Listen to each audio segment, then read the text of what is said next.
मुख्यमंत्री नायब सिंह करनाल के दौरे पर रहे, जहां उन्होंने कई राजनीतिक विषयों को लेकर अपनी बात रखी। उन्होंने कांग्रेस नेता राव दान सिंह के घर ईडी की रेड पर कहा कि कानून का अपना विषय है। कानून का अपना विषय है और जहाँ पर भी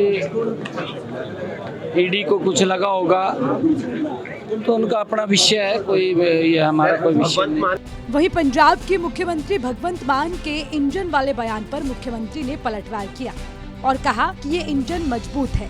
कांग्रेस और आम आदमी पार्टी दोनों मिले हुए हैं। कांग्रेस और आम आदमी ये दोनों एक ही थैली के चट्टे बट्टे हैं, दोनों मिले हुए हैं और दोनों झूठ बोलते हैं, झूठ का सहारा लेकर के काम करते हैं।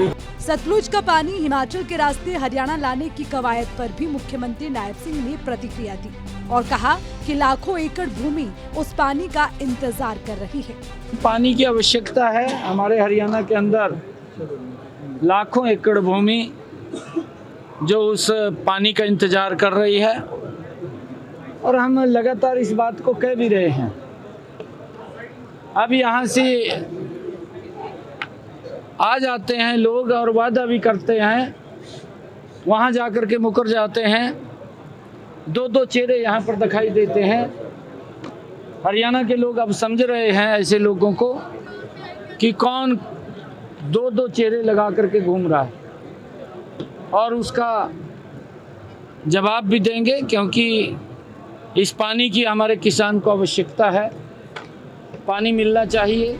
दीपेंद्र हुड्डा की हिसाब यात्रा पर तंज कसते हुए मुख्यमंत्री ने कहा कि उनको अपने कार्यकाल का समय याद करना चाहिए। मैंने कल 11 क्वेश्चन किए, आगे और करूंगा, उनका उत्तर दें वो। मैंने 11 सवाल किए हैं, वो 11 सवालों का उत्तर तो दें, पहले कहीं तो दें, गांव में दें, घर में बैठ के दें, कहीं होटल में बैठ कर दें। उनको अपना कार्यकाल ध्यान करना चाहिए कि किस प्रकार के अत्याचार उनके शासन के अंदर हुए हैं, किस प्रकार का वो शासन तंत्र रहा है। वहीं अग्निवीर पर बोलते हुए कहा कि लोग इसको समझ रहे हैं पर विपक्ष नहीं समझ रहा।